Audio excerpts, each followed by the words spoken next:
आज ये हुई ना बात में हमारे साथ हैं अरविंद केजरीवाल। चुनावों से ठीक पहले गाड़ी में बैठे हैं, ना कोई स्टूडियो सेटअप है, ना कोई किसी का घर है, ना लाइटिंग है, क्योंकि सीधे सीधे अब कैंपेनिंग में इन्होंने थोड़ा सा हमारे लिए समय निकाला है। अरविंद, पहले तो क्या माहौल लग रहा है आपको? माहौल तो बहुत ज़बरदस्त है और चारों तरफ आम आदमी पार्टी के चर्चे हैं, चारों तरफ एक ज़बरदस्त लहर है और लगभग 10 में से 8 आदमी कहते हैं जी इस बार तो झाड़ू पे वोट देंगे। अच्छा, एक बात बताइए, क्या ज़्यादा पॉपुलर है, अरविंद, झाड़ू या आम आदमी पार्टी?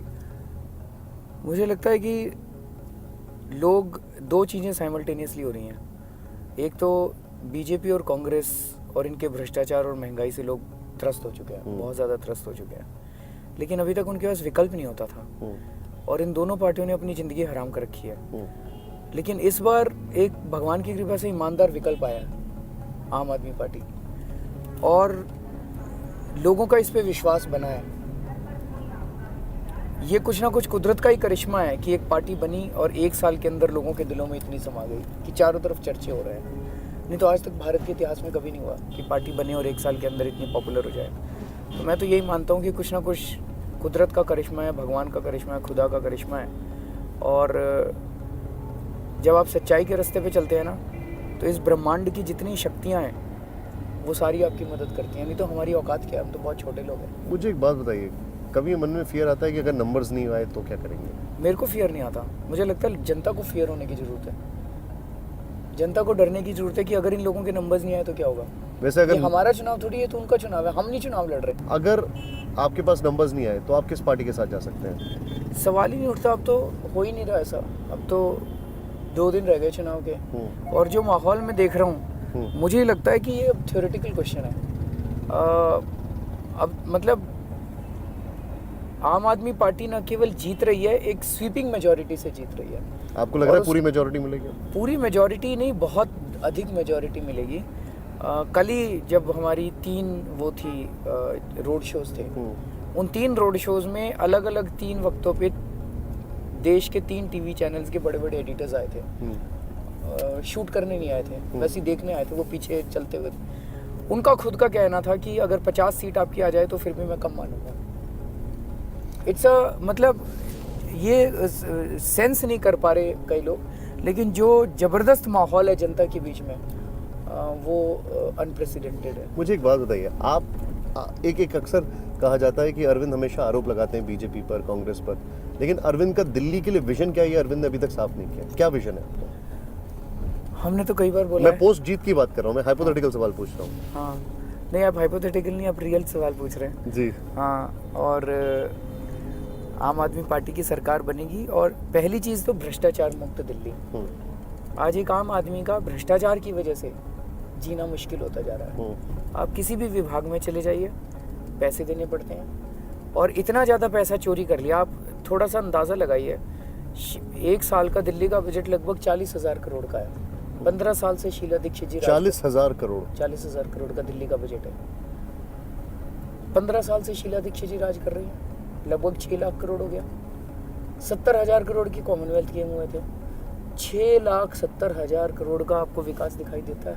कई लोग कहते हैं विकास हुआ, 65 फ्लाई। मैं एक आरके पुरम में कॉलोनी में गया था, वहाँ पर मैंने देखा कि 3 महीना पहले जो टॉयलेट था सेक्टर 7 में, वो भी तोड़ दिया गया। आप बता रहे हैं 40,000 करोड़, तो क्या एक टॉयलेट बनाने के पैसे नहीं होते? हाँ, और पूरी तो 6,70,000 करोड़ में तो यूरोप के 2-3 नए शहर बन जाएं, पूरे के पूरे शहर बन जाएं, और ये तो मतलब कुछ भी विकास नहीं हुआ। पैसे की कमी नहीं है, जो मेरा एनालिसिस है, दिल्ली में पैसे की कमी नहीं है। 2 चीज़ें हो रही हैं। एक तो ये हो रहा है कि उस पैसे को उन चीज़ों पे खर्च किया जा रहा है जिन चीज़ों की आपको ज़रूरत नहीं थी।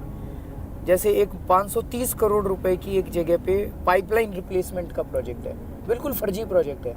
वहाँ पे इंटरनल रिपोर्ट मेरे पास है जो ये दिखाती है कि पाइपलाइन वहाँ ठीक ठाक है, रिप्लेस करने की ज़रूरत नहीं है। तो पाइपलाइन रिप्लेस तो होंगी ही नहीं, आधा ये रख लेंगे, आधा वो रख लेंगे।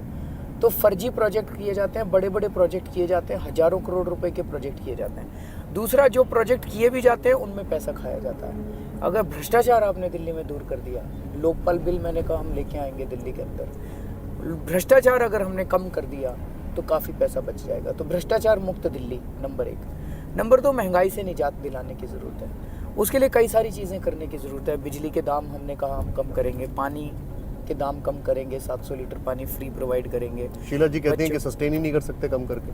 464 करोड़ रुपए का खर्चा है पानी का। 530 करोड़ का तो एक प्रोजेक्ट मैं जानता हूँ जो फर्जी है। अगर उसी को हमने खत्म कर दिया 530 करोड़, तो 700 लीटर पानी हर घर में फ्री पहुंच कहती हैं बिजली के दाम नहीं हो सकते, कैसे बताते हैं? बिजली के दाम भी हो सकते हैं। बिजली के सारी कंपनीज ने अपने अकाउंट्स फर्जी बना रखे हैं और उसके कई सारे उदाहरण मैं दे सकता हूँ। जैसे 2002 में जब शीला दीक्षित जी ने बिजली का प्राइवेटाइजेशन किया था, तो शीला जी ने कहा था कि हम बिजली प्राइवेटाइज इसलिए कर रहे हैं क्योंकि इनकी बिजली की चोरी बहुत है दिल्ली में। जब बिजली की चोरी कम हो जाएगी तो हम बिजली के दाम दिल्ली में कम कर देंगे। उस टाइम बिजली की चोरी 60% थी 2002 में। आज 11 साल बाद इन बिजली कंपनी ने चोरी तो कम कर दी, आज 15% रह गई। 45% बिजली की चोरी दिल्ली में कम हो गई। इसका मतलब हजारों करोड़ रुपए बच गए। वो पैसा कहाँ गया? शीला जी ने तो कहा था कि जब बिजली की चोरी कम होगी हम बिजली के दाम कम करेंगे। बिजली के दाम तो 3 गुना कर दिए इन्होंने। तो पहली चीज़ तो जो पैसा बचा वो कहाँ गया? अब ये जो 3 गुना कर दिया ये कहाँ गया? उसके बाद ये सारे अकाउंट्स फर्जी हैं। इस बात से साबित होता है 2010 में DRC में इन कंपनीज ने एप्लीकेशन फाइल किया कि हमारा 630 करोड़ का घाटा हो गया, बिजली के दाम बढ़ाओ। जब DRC ने इनके अकाउंट्स की चेकिंग की तो पता चला 630 करोड़ का घाटा नहीं हुआ था, 3577 करोड़ का मुनाफा हुआ था इनको। तो इनके सारे अकाउंट्स फर्जी हैं। पिछले साल इनके 15,000 कनेक्शंस की चेकिंग की गई थी। उनमें चेकिंग में पाया गया कि 10% कनेक्शन के सामने इन्होंने लिखा हुआ था 0। जब उनसे लोगों से जाके पूछा, उन्होंने कहा जी हमने तो बिजली का बिल दिया था। आपने बिजली का बिल दिया है, आपके सामने इनके अकाउंट में 0 लिखा हुआ है, आपका पैसा कहाँ गया? इसका मतलब कुछ पैरेलल अकाउंट खोल रखे हैं इन्होंने। इसका मतलब इन्होंने अकाउंट्स में भारी गड़बड़ कर रखी है। हम कह रहे हैं हम इनके अकाउंट्स की चेकिंग कराएंगे, इनके अकाउंट्स का ऑडिट करवाएंगे, और ऑडिट करवाएंगे तो इतनी फर्जीवाड़ा निकलेगा। एक तो ये है। दूसरा, दिल्ली में बिजली के मीटर तेज चल रहे हैं, ये सबका कहना है, सबूत कुछ आए हैं। 3 महीने के अंदर इन मीटर्स की निष्पक्ष चेकिंग कराई जाएगी। और तीसरा, 50 से 60% बिल दिल्ली के अंदर गलत है। वो बिल्कुल बिना मीटर रीडिंग किए हैं कि आपका 1 लाख रुपए का बिल बना के भेज दिया। आप ठीक कराने जाते हो, आपको कहते हैं पहले 1 लाख रुपए जमा कराओ फिर बिल ठीक करेंगे। आपके पास पैसा ही नहीं है 1 लाख जमा कराने का, फिर आप लड़ते रहते हो इनसे, वो बिल ठीक किए जाएंगे। ये सारा जब आप सम अप करो तो आपके बिल आधे से भी कम हो जाएंगे दिल्ली में। एक चीज़ मुझे बताइए, जो दिल्ली में मैं देश में बाहर काफ़ी गया हूँ, मैंने देखा है वहाँ पे वेलकम किया जाता है जो मेन सिटी होती है और लोगों को।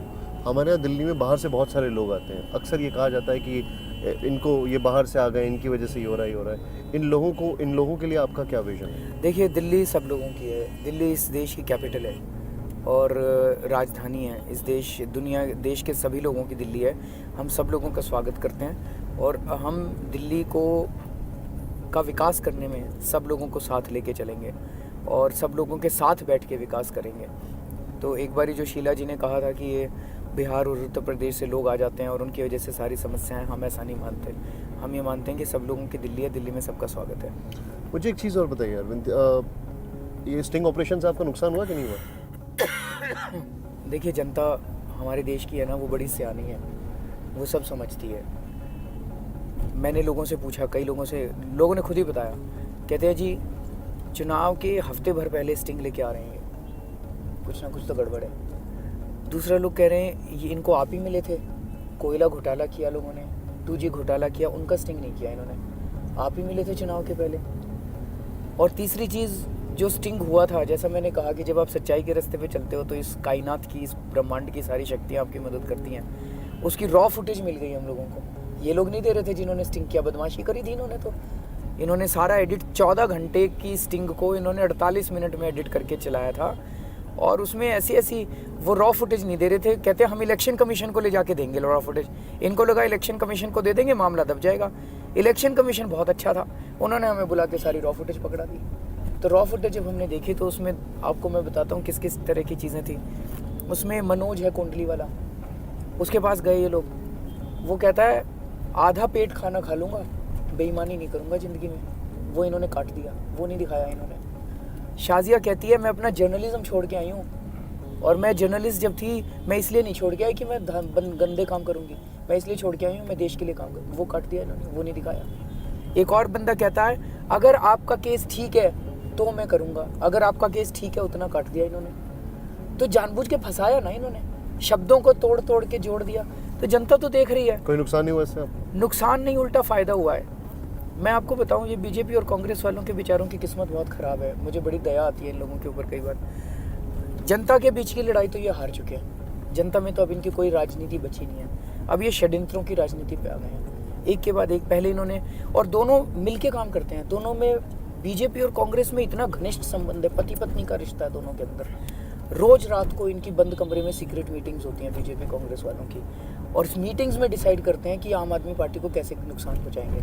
सबसे पहले आप ये कहना चाहते हैं कि दोनों मिलके आपको दोनों मिलके षड्यंत्र कर रहे हैं, दोनों मिलके षड्यंत्र कर रहे हैं। मिलके बैठ के आप देखिए, एक दिन अचानक सुबह सुबह पहले शीला दीक्षित जी कहते हैं इनका विदेशी फंड आ रहा है, फिर शिंदे कहते हैं इनका विदेशी फंड आ रहा है, फिर जेटली साहब कहते हैं इनका विदेशी फंड आ रहा है, फिर सुषमा स्वराज कहती हैं इनका विदेशी फंड आ रहा है। सारे मतलब कोरस में कहना चालू करते हैं ये लोग। जैसे कि पिछले शाम को इनकी रात को मीटिंग हुई थी, उसमें तो इन्होंने डिसाइड किया। और वो मेरे को दया इसलिए आती है, हर षड्यंत्र उल्टा पड़ जाता है। विदेशी फंड इन्होंने कहा, किसने दिया हमको फंड? हमारा एक विदेशी फंड नहीं आया, एक पैसे का भी। एक पैसे का हिसाब वेबसाइट पे है। किसने दिया था हमको पैसा? जो इंडियंस अमेरिका जाके बस गए, हांगकांग जाके बस गए, अभी भी एनआरआईज हैं, अभी भी इंडियन पासपोर्ट होल्डर हैं, उन्होंने दिया। जब उन लोगों ने ये देखा कि झूठे आरोप लगा रहे हैं, उन सारे एनआरआईज को इतना गुस्सा आया, 4 घंटे के अंदर 1300 लोगों ने डोनेशन और दे दिया। उस दिन एक दिन की हमारी कलेक्शन 6 गुना बढ़ गई। ये उनको उल्टा पड़ गया। उसके बाद इन्होंने सारों ने मिलके, एक संतोष भारतीय कोई है जो कहते हैं जर्नलिस्ट कहता है अपने आप को, उनको भेजा इन्होंने। रविवार का दिन था, मैंने रालीगंज सिद्धि में बात की तो वहाँ के लोगों ने मेरे को बताया कि रविवार को सुबह सुबह पहुँचा वो वहाँ पे, और शाम तक वो अन्ना के साथ अकेले में था, और उसने अन्ना को पता नहीं क्या उल्टा सीधा पढ़ाया। शाम को वो मेरे खिलाफ एक चिट्ठी लेके आ गया अन्ना से। आके संतोष भारतीय ने वो चिट्ठी बीजेपी वालों को दे दी। बीजेपी वालों का प्लान ये था कि चुनाव के 2 दिन पहले वो चिट्ठी रिलीज करेंगे। हमें पता चल गया, हमने वो चिट्ठी उसी दिन शाम को रिलीज कर दी। वो इनको उल्टा पड़ गया। और वो चिट्ठी जब हमने रिलीज की, बीजेपी वाले इतने बौखला गए कि इन्होंने अपना एक आदमी भेज के मेरे ऊपर स्याही फेंकवा दी। वो सारा इनको उल्टा पड़ गया। फिर इन्होंने ये स्टिंग ऑपरेशन करवा दिया, ये इनको उल्टा पड़ गया। सो बेचारे षड्यंत्रों की राजनीति में भी हारते जा रहे हैं। ये मेरा आखिरी सवाल है आपसे, अन्ना आपसे नाराज है? अन्ना, मैंने हमेशा बोला है, मेरे पिता के समान है। अन्ना मेरे गुरु के समान है। अन्ना नाराज़ हों तो मेरे पिताजी नाराज़ होते हैं ना, जैसे बेटे की अच्छाई के लिए नाराज़ होते हैं। पिताजी डांटते भी हैं तो बेटे की अच्छाई के लिए डांटते हैं। जब ये स्टिंग ऑपरेशन आया, ये अन्ना की चिट्ठी का विवाद हुआ था, उसके 3 दिन बाद इनके पीए मेरे से बात नहीं करा रहे थे। संतोष भारतीय ने उनको इन्फ्लुएंस किया हुआ था। तो फिर ये मीडिया में काफ़ी चला, तो फिर उसने बात कराई। मेरी अन्ना जी से बात हुई, अन्ना जी ने बड़े प्यार से बोला, कहते हैं मेरे को, मैं तुम्हारी बहुत ज़्यादा इज्जत करता हूँ और मैंने आज तक कभी नहीं कहा कि अब अरविंद बेईमान है।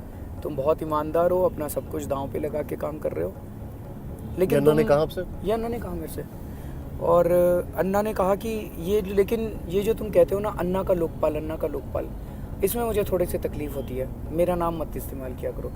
जैसे ही अन्ना ने कहा, अगले 2-3 दिन में हमने सारे दिल्ली के होर्डिंग बदलवा दिए। उसमें लिखा हुआ था हमने अन्ना हज़ारे का लोकपाल पास करेंगे, हमने बदलवा दिया। अन्ना ने कहा, हमने कह दिया। मैंने अन्ना जी को ये कहा, मैंने कहा अगर कुछ भी हो तो आप मेरे को फ़ोन करके बोल दिया करो, आप मेरे को बुला लिया करो, मैं रालीगंज सिद्धि आ जाऊंगा। मतलब एक छोटा सा कम्युनिकेशन गैप था, वो इतना बड़ा हो गया? वो जानबूझ के किया गया, अन्ना ने नहीं किया था, इन्होंने जानबूझ के बदमाशी। लेकिन आपके और अन्ना के रिश्ते अभी भी अच्छे हैं? रिश्ते बहुत अच्छे हैं जी।